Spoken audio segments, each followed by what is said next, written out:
when you're a CEO looking at these things, your statistics dictate your action steps. In the beginning, my statistics would dictate my emotions, okay? But what I realized is my statistics shouldn't dictate my emotions. My statistics should dictate my action steps.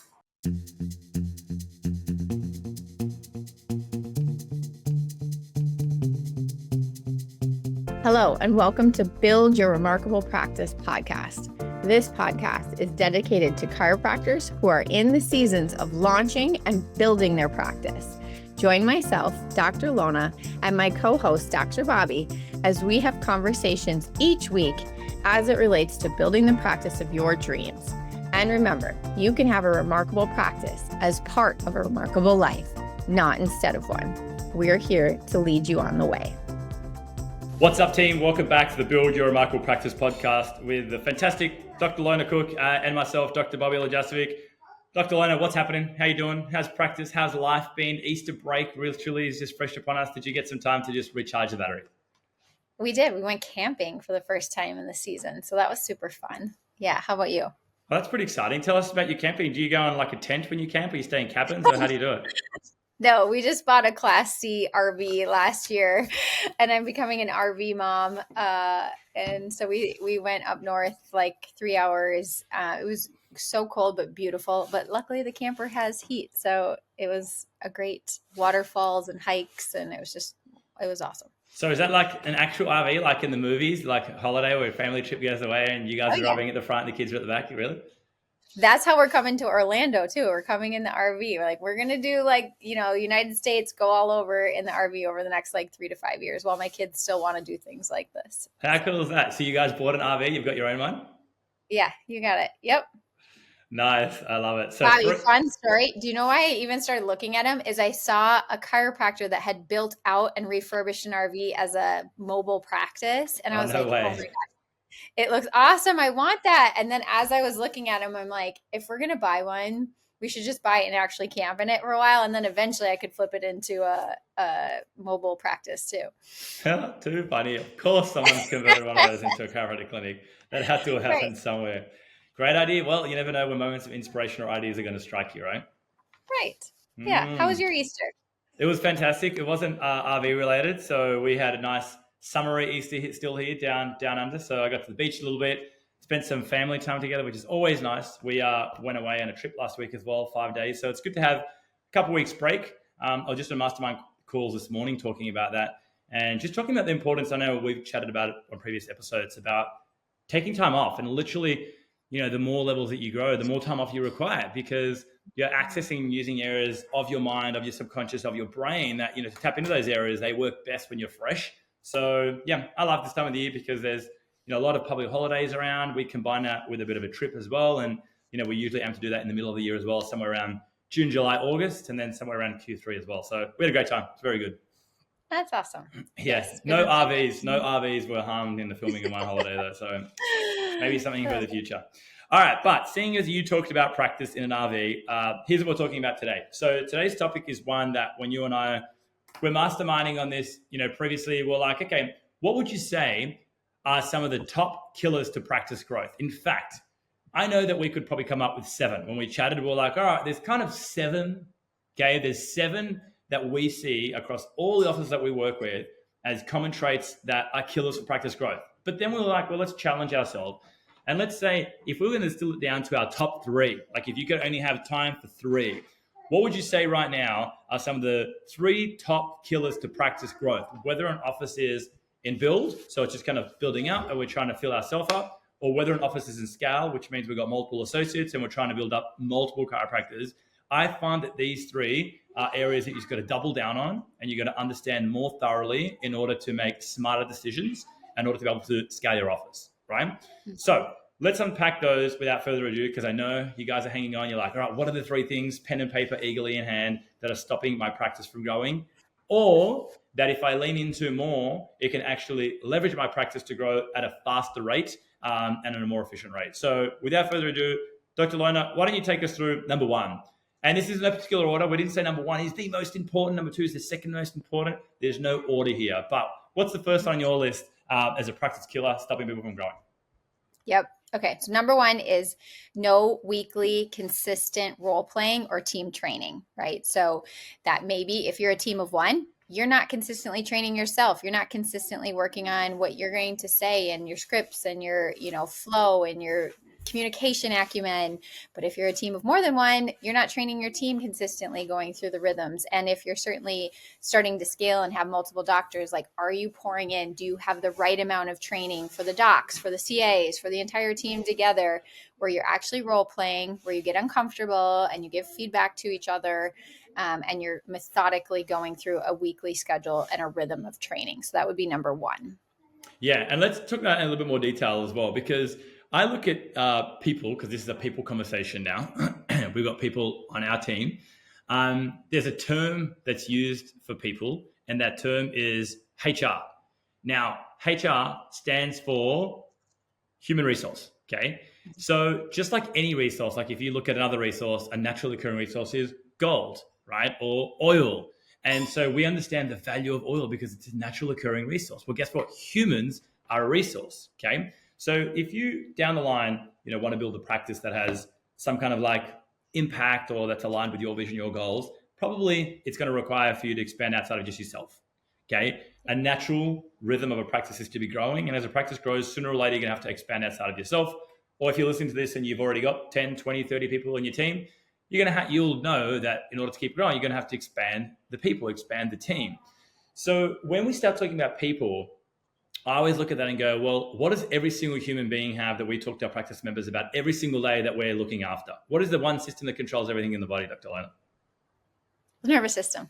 Bingo, there it is, the nervous system. Okay, it's no surprise to anyone on this call. So the nervous system is headed up at the brain, and one of the things that we talk about is how the nervous system can adapt and learn, which means there are things that probably at the start of today that you didn't know that by the end of today, you're going to know. And you're going to know that because your nervous system learned that, right? So it's really, really interesting how we talk about this every single day, yet there's plenty of people that don't either take training seriously or they don't do it. And they're missing the biggest opportunity, which is being able to influence someone's nervous system. And then that person carry out a task better and better and better than what they're currently doing it. And quite frankly, a lot of times carrying it out better than what you do it as well, right? So then the asset that the universe or that God has given to us to help humans become better is the asset of training. That's how I see it. Okay. We have the asset and the tool of training, and training has been given to us so that we can produce better resources from humans, i.e., actually use those nervous systems to expand, to evolve, and to grow. Because I don't know, Lona, maybe I'm missing the mark here, but I don't know any other tool that allows someone to expand better other than learning and training. Do you know of one? No, because training is repetition and repetition is mastery, right? Yeah, exactly. And it's focused repetition. It's like, all right, guys, there's key things in the chiropractic experience that we need to become masterful at. So, let's train in those things. And I always love to use analogies because analogies help me understand things more thoroughly around other world-class things that occur. And I look at how that happens. So, many people might know that I'm like a football, or you guys call it soccer tragic. And my team is the greatest club in the world. They're about to win the Premier League now, right? Which is Liverpool Football Club. Now, if you look at these guys, every single day between games, they're training and training and training. They're training on the fundamentals to begin with. So fitness, drills, ball skills, passing, dribbling, shooting. And then, of course, they run more advanced tactical training as well. And they are the best in the world because of their dedication to training. And it's not as if, once upon a time they train, now they don't train anymore. In fact, what got them to this level in the first place to have the privilege of playing for such a club like that in any sport is the fact that they probably trained their backside off. Okay. So training is the tool that's been gifted to us to help get the most out of the humans that have been entrusted to us. And I'll tell you when you really start to feel how well you've dedicated yourself to training. Here's when you remove yourself from your practice and you go on a vacation for a month and you're in a remote area or a village of somewhere where you cannot get in contact with anyone, the only thing that you have then to rely on is how well did you train up until that point. Right. Yep. Right.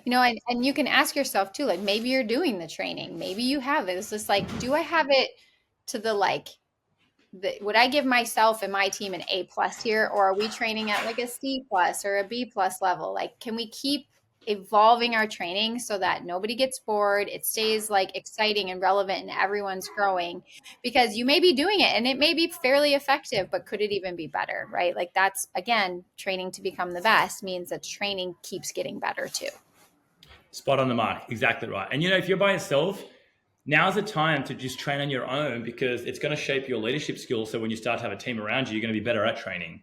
Okay. And if you're right now listening to this and you're a scale doc and you have multiple associates, you can't be on the front line doing all the work. You can't do all the day ones, all the day twos, all the adjustments, all the re-reports. Okay.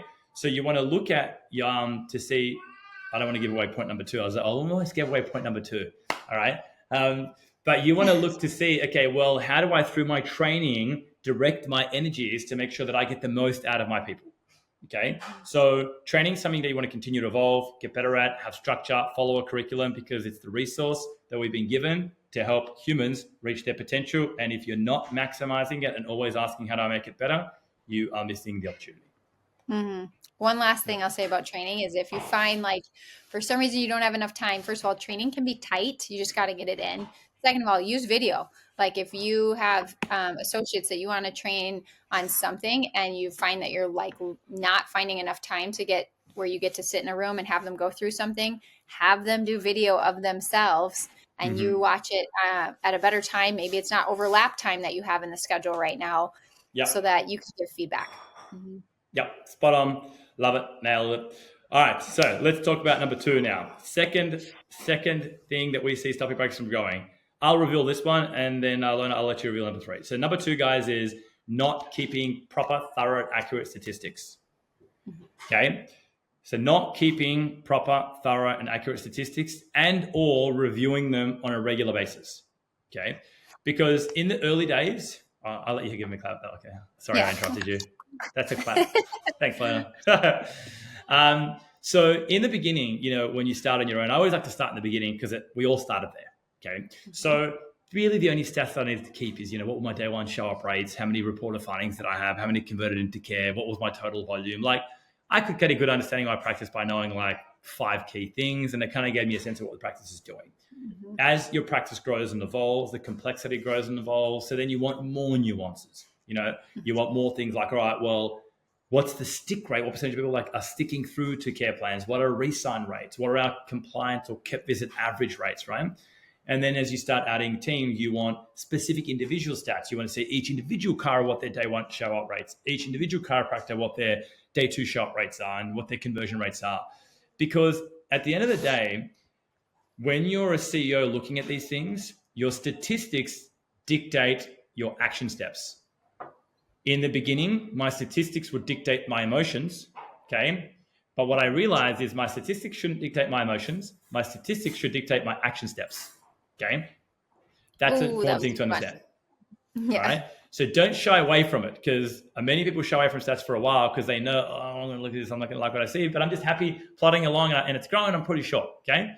But your statistics dictate your action steps. So they show me where do I need to lean in and put energy into? Where do I need to take that tool of training and leverage it? Maybe we're having poor day 2 show up rates. Well, what are we doing in day 1 that needs to be trained in order to increase that? Okay. Yep. And then you want statistics from the whole patient journey, literally from, we call it top of funnel. Top of funnel is like people don't even know that you exist. So we want to work out, well, how many, I quite frankly want to know everything. I want to know how many impressions we had. Then impressions lead to how many people click on it.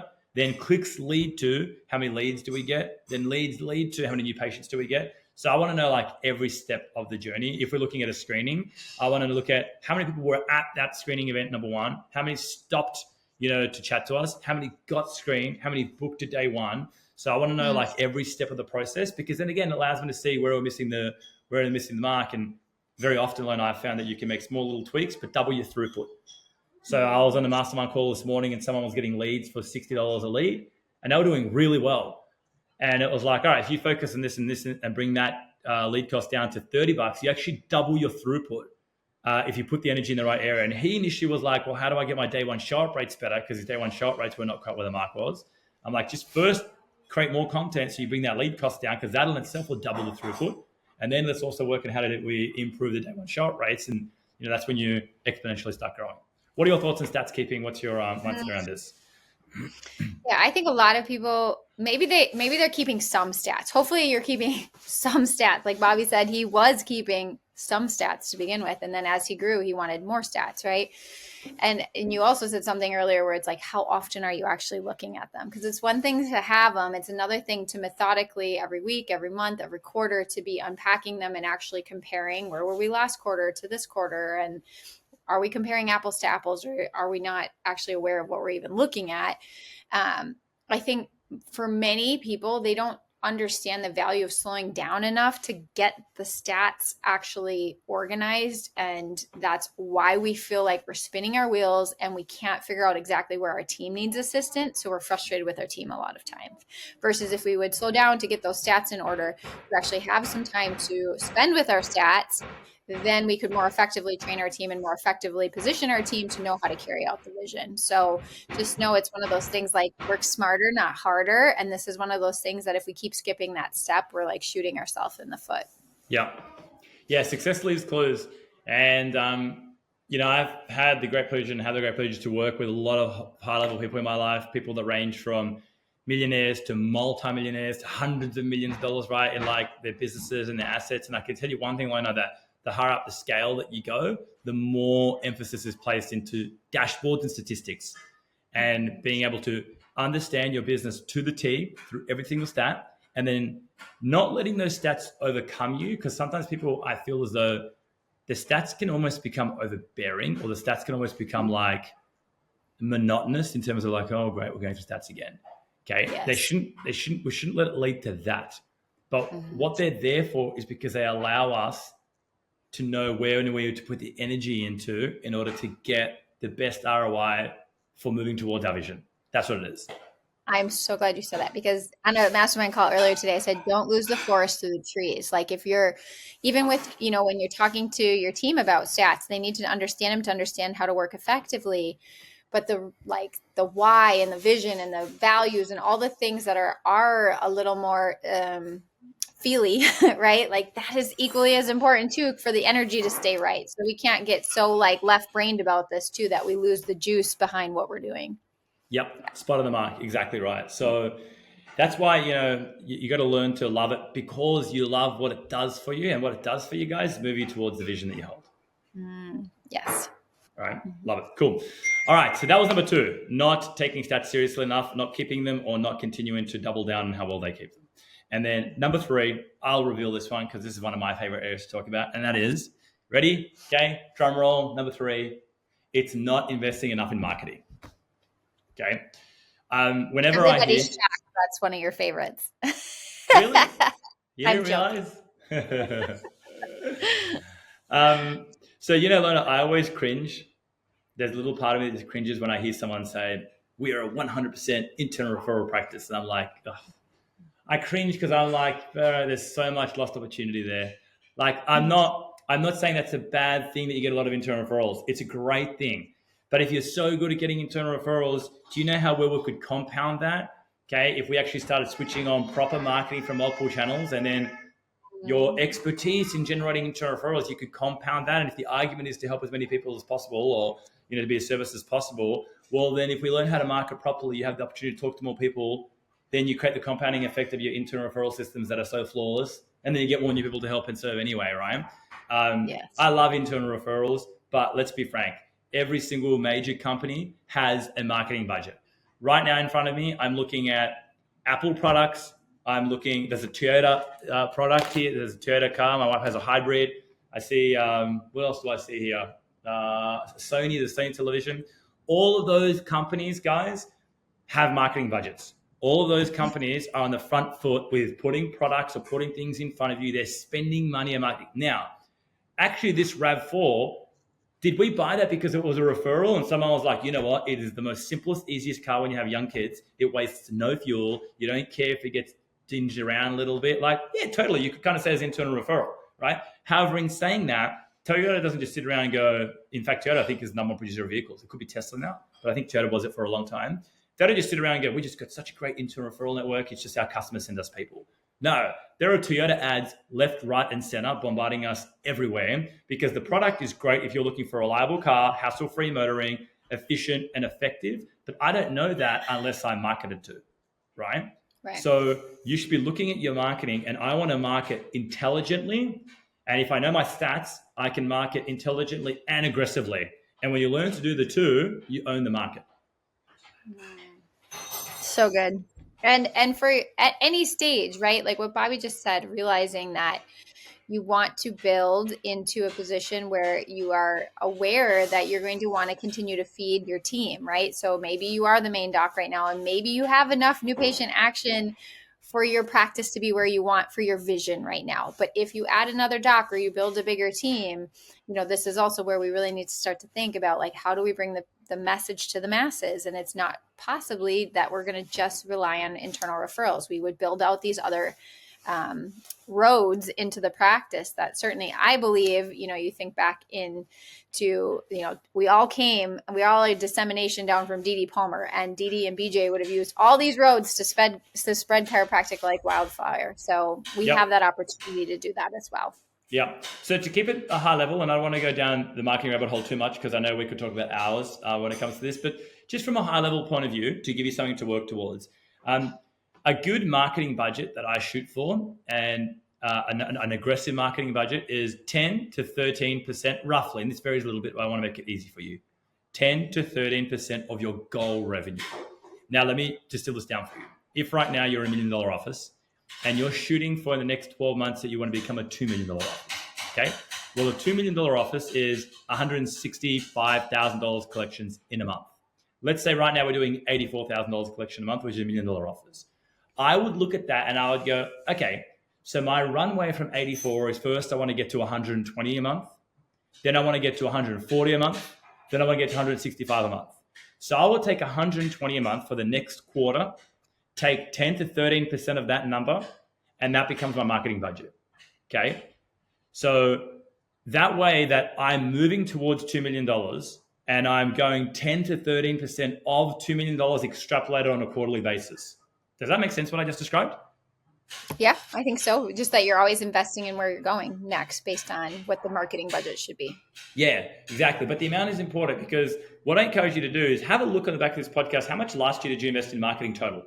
So count up all the screenings that you did, Facebook ads, any agency maybe that you're paying. How much did you invest in marketing total? Now, you do want to work out what was your ROI. So you want to work out, what was your return on investment of that? 3 to 1, 5 to 1, 8 to 1, 10 to 1, 12 to 1, right? There's ways to do this intelligently. And then when you are able to analyze that, then you look forward facing, go, based on our goals, here becomes the marketing budget.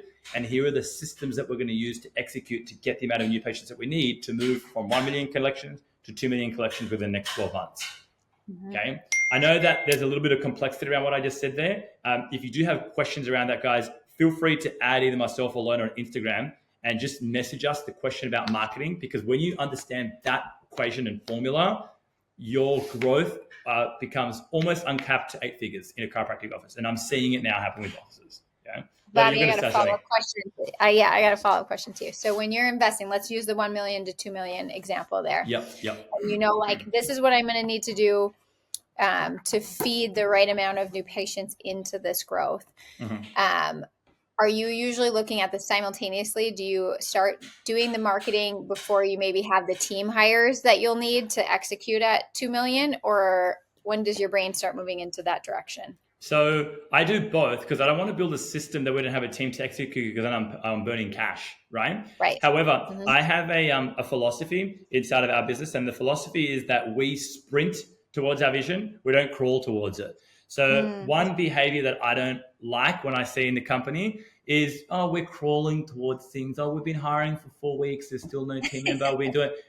It's like we're at that run rate because we're crawling towards our vision. We're not sprinting towards our vision.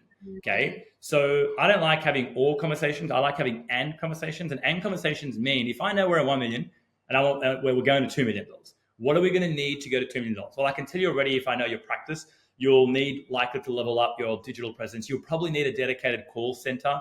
When I say call center, it could be a call center of one person, but you'll need one person whose job full-time per week is calling leads and booking new patients in for all of your associates, for example, right? So I'll start Or building chiro out. matchmakers. Say again. I said, or chiro matchmakers. Yeah, if you want to leverage companies and stuff that help do hiring for you, totally. But I'll be honest, if a company says to me, "Oh, it's going to take us 90 to 120 days," depending what it is. If it's an associate, I get it. But then I don't want to be hiring an associate when I need an associate now. I'll be hiring one now, knowing that we're good for the moment, but I can see based on our vision we're going to need someone in 6 months' time. Now I'll start looking, and if I find someone awesome, we'll grow quicker. But I'm not also dependent; it doesn't become the bottleneck. Does that make sense? Yep.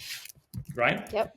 So if you just start with that mentality of we sprint towards our goal, not walk, not crawl towards it, makes all the difference in the world. But second to that, quite frankly, is I do both. And then I look at my marketing budget and I adjust it based on our projection. So if we're doing $84,000 a month, $2 million is $165,000 a month. First stepping stone is $120,000. I'll take 10 to 13% of $120,000, whatever that is, 12 to 15 grand, right? And that becomes my monthly marketing budget for that next quarter. And then I start building up the team through that, positioning my ads through that, doing everything for that, because I'm setting myself up to get to $2 million. It was masterful. Thank you for that. Cool. Last nugget. Yes. So I hope you guys wrote that down. Now, I know it can be a little bit confusing, but it is, at the end of the day, for me, the only two things really that concern me in the practice is cost to acquire a customer. How much is it costing you to get a new patient into the door? And number two, lifetime client value. And lifetime client value can be increased through multiple different avenues. In fact, Lona, that would be a good podcast episode. How do you increase your lifetime client value? Because it's not just PVA. It's not just getting to stick around for longer.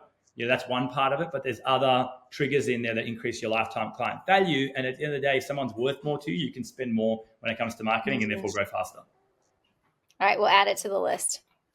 Got it. All right, team. So there you have it. The 3 bottlenecks, right? So these are the 3 things I want you to focus on. I want you to take your training to the next level. I want you to take your stats to the next level. And I want to take your seriousness about marketing to the next level. If you guys want to see how Dr. Lona and I put it all together, we share a lot of stuff on our Instagram. Follow us on our socials, guys. Follow us on our Instagram accounts. And if you want more information about how do you put that marketing message together or how do you put that marketing system together and know how much you should be spending so that you can just unleash in this next quarter, message myself or Lona on Instagram and just message the word marketing and we'll know exactly what's related to this podcast. And I'll shoot you over exactly what you need to know so you can just start taking it to the next level. Lona, we appreciate your time. Thank you so much for everything. You're a rock star. Thanks, Bobby. See you soon. Hey everyone, please listen in for this next bonus interview of one of our remarkable success partners. They all help us help more people find the benefits of chiropractic. So listen on. Hey Remarkables, it's Dr. Kale here. Listen, today I'm stoked to be online with Dr. Steve Tullius. I'm excited to talk to you today, Doc. I'm really pumped about it. I know we know each other and I'm just excited to be here with you. It's an honor to have you on. And we've got an amazing CEO audience here with us. Some of them may know who you are and some of them may not. So maybe you can take a moment, just introduce yourself, help us get to know the expert in the room. Tell us a little bit about your story and what's led us to ultimately being here together today. Awesome. Thank you, Doc. I like you and many of the listeners, I believe I was born to be a chiropractor. I believe this is a purposeful universe. And when I look at everything that brought me to this point, it's pretty clear that this is, this was all purposeful. And I love chiropractic. It's that big idea of every man, woman, and child being checked from birth throughout a lifetime and what that would mean for humanity. That thing closest to a utopia that BJ Palmer, shared with us, that vision. And so my journey was one of going, starting at Los Angeles College of Chiropractic and not getting the philosophy. Philosophy was presented as history, and we were given the 34 principles, the 34th being, may the force be with you. And so I came out not even able to say the word subluxation. And giving a 12-visit care plan was the most I could do at the time. And even that was hard. And fortunately, I had a lot of great mentors along the way. And one being my chiropractor. He took me to Parker seminars. I heard Dr. Jim Sigafus speak. And I didn't really know what he was saying because he was talking so fast with that Southern accent. But it was, I knew he was on fire for this thing. And that led me to explore and actually pick up my first green books. I'd never even heard of a green book. And I started going to philosophy seminars, and I started to learn this thing called chiropractic. And 23 years later, I'm on the board of Sherman College of Chiropractic. I've been vice president of the International Federation of Chiropractors and Organizations. I created a pediatric chiropractic program at Autism One a few years ago. And now I currently run a company that helps chiropractors put on workshops and reach the sickest of the sick, and with a vision of bringing the profession back on track with that objective, and reaching the people that really need us the most. And so that's where my heart and my energy lies, today, and which is what brought us here to talk. I love that. I didn't know that journey that you'd gone through from where on the spectrum you were from a philosophical standpoint to where you are now. That's amazing for me to hear as one of your clients as well. It's pretty cool. Thanks for telling me that. Absolutely. So, one of the things I didn't share with our listeners is the name of your business, Waitlist Workshops. And we know, Doc, that every business exists to solve a problem. And I know your business exists to solve a problem. I know the problems that it solves, but I'm curious if you could share that with our CEO listeners. What problems specifically do you solve? What does Waitlist Workshops do for chiropractors and their teams? Yeah, we solve the multiple problems for offices that want to give workshops. We solve the number one problem, which is getting butts in the seats. Right? At the end of the day, you got the best content in the world, but if no one's there to hear it, then what does it matter? Right? So we ultimately solve that problem. However, we really solve a lot deeper problems. I discovered workshops out of necessity. In 2012, I sold my first practice, and I traveled around the world with my family for 9 months. It was amazing. We sold everything. I had literally no possessions except for backpacks and whatever clothes and computer I could hold with me. We had no cell phones. It was really amazing. But I came back from that trip with two things. One was actually the lack of things, and that was money. I came back broke. I didn't plan very successfully, and it was a lot more expensive to travel for 9 months without a job than I had anticipated. And I came back broke, and I also came back with a very sick child. My son had developed an autoimmune encephalitis known as PANS, along that journey. And so I had to figure out how to start a brand new practice on a shoestring budget, and so I could feed my family and take care of my responsibilities. So I started to, I grew up as a puzzle solver, and I knew workshops worked. This was right at the advent of social media marketing. So I got on Facebook, and I started running ads, and I started running ads for these workshops, and eventually I cracked the formula. I had 15, 20, 25 people at my workshops every month, and colleagues saw what I was doing, asked if I would do it for them. I said yes, and they actually prodded me to create this for the profession, right? Because that wasn't my goal. My goal was not to have a marketing company. I was a chiropractor, not a marketer, but I had solved a really big need. And the biggest need that we solve is that we attract the people that want, need, and value chiropractic the most.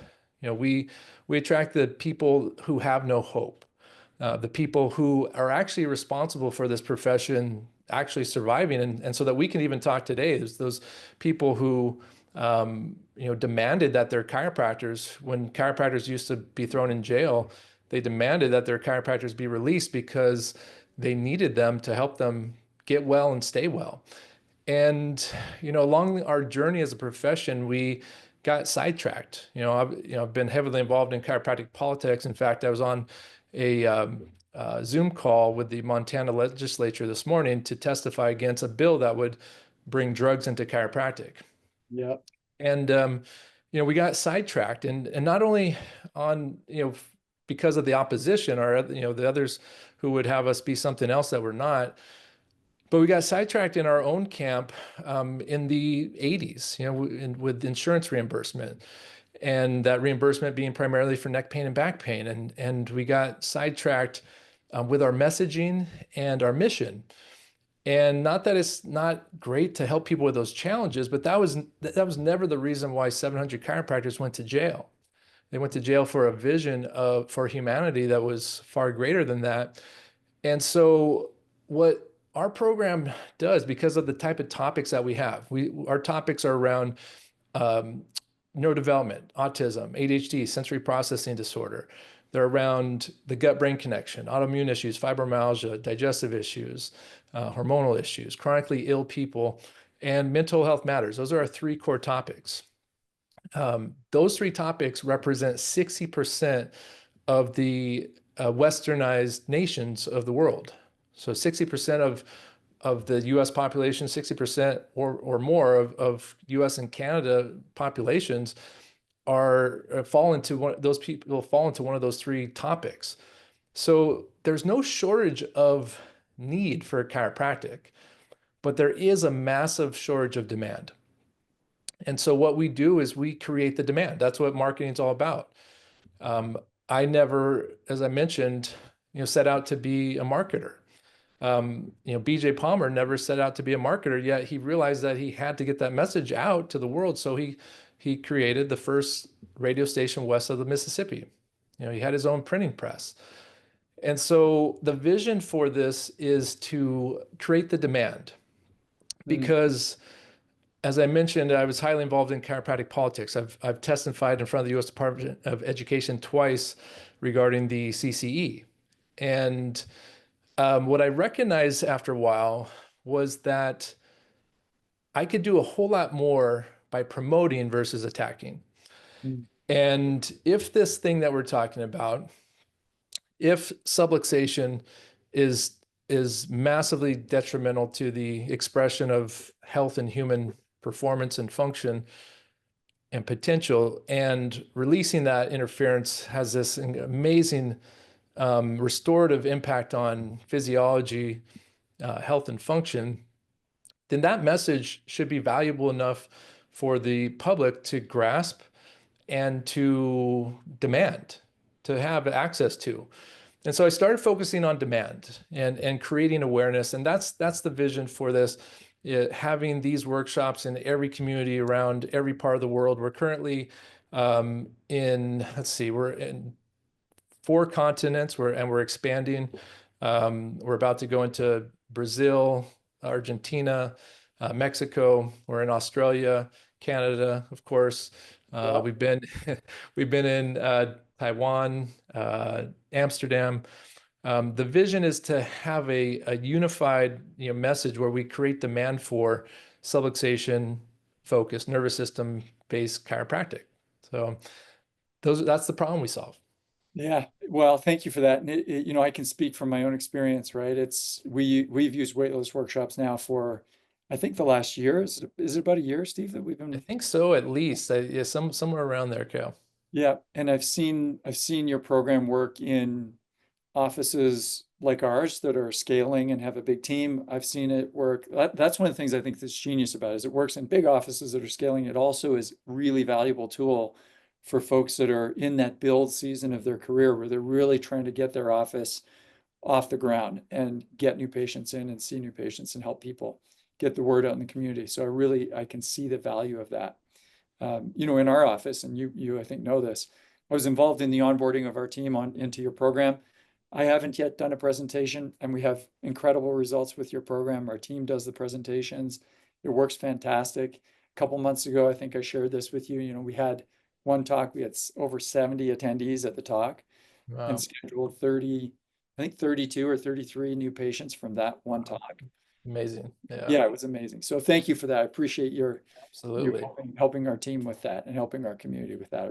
I was stoked by that. So yeah, our team, we love hearing that, right? Our call center, we don't call them call agents, we call them community advocates, right? And they're trained to understand what's at stake, right, for these people if they don't show up to the workshop. And so when I hear results like that just it makes me feel so good inside, because I know the quality of care that those people are getting access to, right? And so thanks for sharing that. Yeah, and I know that little anecdote will speak to this a little bit, but CEOs make business decisions, right? So they always want to know what they're going to get for the return on their investment. So could you tell us just a little bit about that from a like an average example and what that looks like with Waitlist Workshops? Yeah, absolutely. So now I wish that 70 in attendance was an average, right? Yeah. That was not an average. It was a fantastic event. Our averages are great though, and the return on investment is great on the averages. And this is why it was the only type of marketing I did in my own practices for a 12-year period. So average attendance is going to be somewhere between 12 to 15 in attendance. Some offices are averaging 20, depending upon where they're located and cost per lead. Average average registrations per workshop is going to be somewhere between 60 to 100.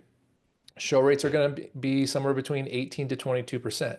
So based upon that, then we know that there's going to be somewhere, that's why there is somewhere between 12 to 16, 15 people in attendance.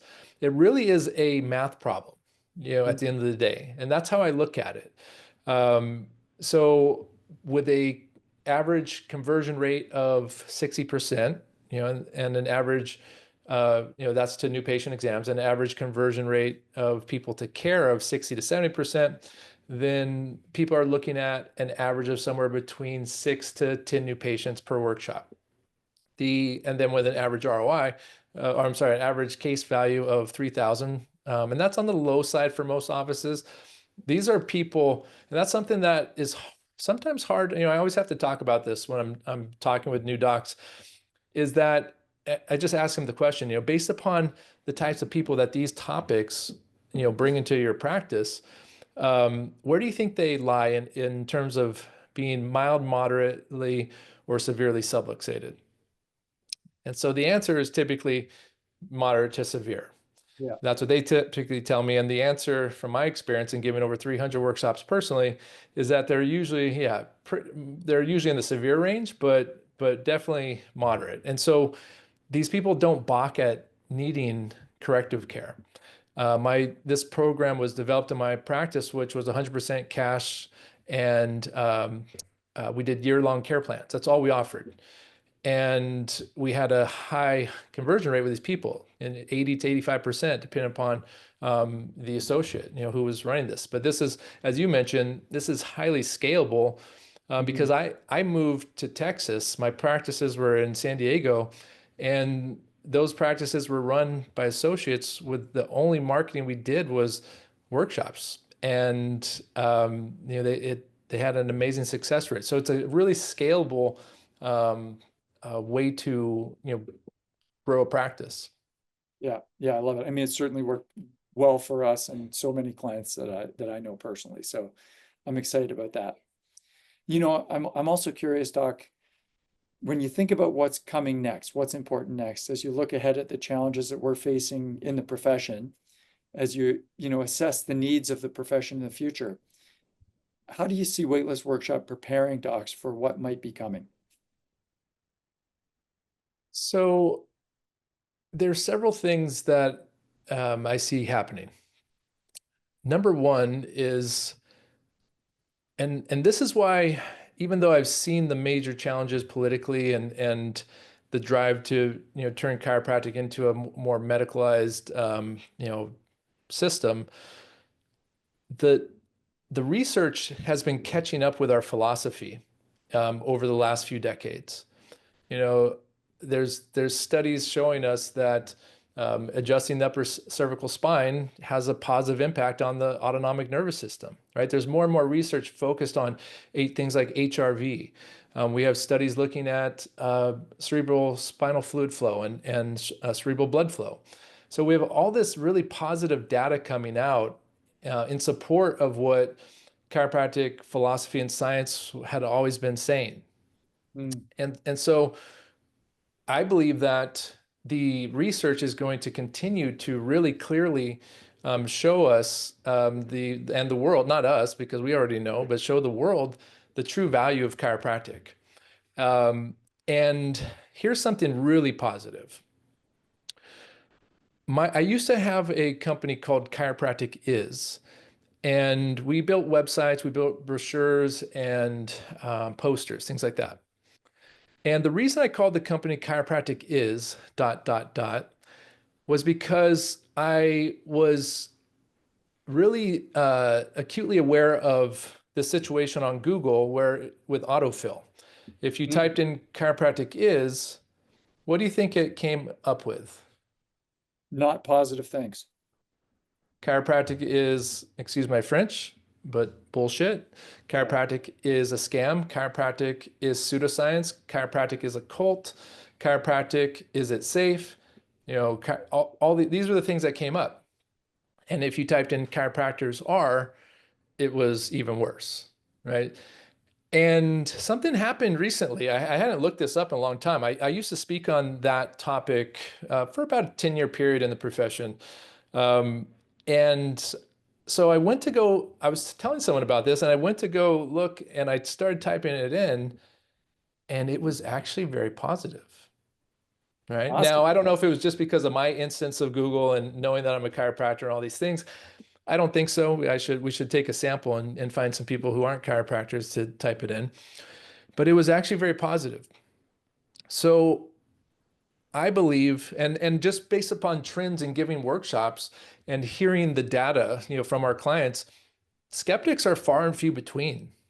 We don't get the same number of Facebook trolls, comments on our ads like we used to. The tide is turning on that respect, and with JFK Jr. taking on his role, in the U.S. Government here, I think we're going to see a major shift in that tide. So now is not the time to shrink, right? Now is the time to shine and meet the demand, and meet the, not only create the demand, but there's a bigger demand since COVID happened. We saw, yes, COVID was a horrible experience for humanity, but it was also, I think, a necessary pattern interrupt for a lot of people who weren't asking questions. They were living blindly and living out of alignment with their own values. And so COVID just shook people up. And we have more people now on the chiropractic side than ever before. And so, here's another quick example. It was just released a week and a half ago in Psychology Today, an article from a psychiatrist called The Gut-Brain Spine Connection. I don't know, did you see that? Yeah. Yeah. It's everything that the gut-brain connection class, which is one of our topics, it's everything that class has been saying for over a decade, and it's coming from a psychiatrist. Yeah. Right. So now not only is the gut-brain connection mainstream, it has been for a long time. Now the gut-brain spine connection is entering the mainstream conversation. And boy, what a time. Awesome. I think this is by far the easiest time for us to show up. Whereas, when our founders were showing up, they were risking, everything. Yeah. Now we have it pretty easy. Yeah. Have to deploy the right tools to connect. That's awesome, Doc. Thanks so much. Yep. You've shared some incredible pearls here with us, I would say today. I really appreciate it. I know everyone on this call will appreciate it, or on the podcast will appreciate it. I want to be sure that our listeners know how to get in touch with you. What's the best way for them to learn more, get in contact, or take whatever the next step is? Whatever that is, we'll definitely put it in our show notes. Yeah, there's two ways to really engage with us. Number one, if you're interested to look at our turnkey systems and be able to give your first workshop in a 4 to 5 week period, jump on a call, and that's going to waitlistworkshops.com and clicking on the schedule call button. Super easy. You'll be talking with me, and we'll explore if it's right, because we know that there's 4 indicators of whether or not this is going to work, right? And we'll dive into that and find out. The other way to engage is in our Waitlist Workshops free group. So Waitlist Workshops free group on Facebook, where we share all kinds of content. We're sharing videos weekly on everything you need to know to do this yourself. Right? And we have do-it-yourself courses. And we don't hold anything back, because I understand that 2 things. One, I couldn't possibly serve everybody. And 2, Facebook is always changing, and it gives us job security. So, but yeah, that's how people can interact with us. Awesome. Awesome. Thank you, Doc. I really appreciate you being here today. Thanks for sharing with our audience.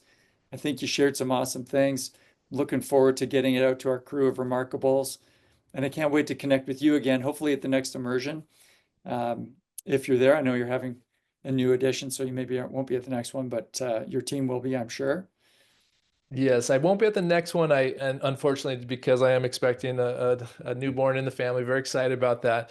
But I'm going to miss it because I've told you, I've told others, the TRP family, right, and culture that you guys have created is remarkable. The entire experience, and not just the experience, and it's not a rah-rah thing. It's the content, the culture, and what you're doing. And I see it in action because the doctors that are working with TRP are getting some of the best results, right? Because you guys give them such a solid foundation, from philosophy to systems to business mindset, all the things that we don't often get in school. You guys are giving them such a solid foundation that they all they need is a room full of people, and they're crushing it. So thank you for everything you guys are doing. Teamwork makes a dream work, brother. It's good. Absolutely. I'll see you the next time I see you. Have a remarkable day. See you. Likewise. All right. Take care. Thank you. Bye. Hey Remarkables, Dr. Stephen Franson here. Are you ready to take your practice systems to the next level? Grow your practice, increase your profits. Would you like to have your team immersed in a high energy, inspiring environment where they're trained and skilled up in the complete TRP system?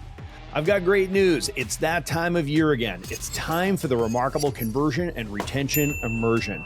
It only happens one time a year in the US and once in Australia. June 6th and 7th in Orlando, and June 27th and 28th in Sydney, Australia. In this comprehensive training on the complete Remarkable Practice Building System, we cover everything. Day 1, 2, 3, 4, week 1, 2, 3, 4, month 1, 2, 3, 4, year 1, 2, 3, 4, and beyond. Patient conversion and retention. We cover the entire system. What would it feel like to see more of your new patients eagerly starting care and then happily following your recommendations for care? They stay under care because they want chiropractic care. At this powerful and inspiring 2-day event, you and your team will discover exactly what is working today in the conversion process. New patients starting care and staying under care. Building your practice volume and your revenue. Learn the most cutting-edge communications that drive more conversions, unbelievable retention, and incredible referral. This is the best bang for your buck in training all year. Register your team at theremarkablepractice.com or find the link in the show notes below. Join us for a jam-packed 2 full days of intensive training for chiropractic teams that want to grow their practice and increase their profit. June 6th and 7th in Orlando, Florida, and June 27th and 28th in beautiful Sydney, Australia. Thanks for listening to this episode of Build Your Remarkable Practice podcast. Remember, what the world needs now is chiropractic, and what chiropractic needs now is more successful chiropractors. If you like the podcast, please subscribe, share with your friends, and leave us a review. And if you'd like to connect with us personally, please click the links in the show notes to schedule a call.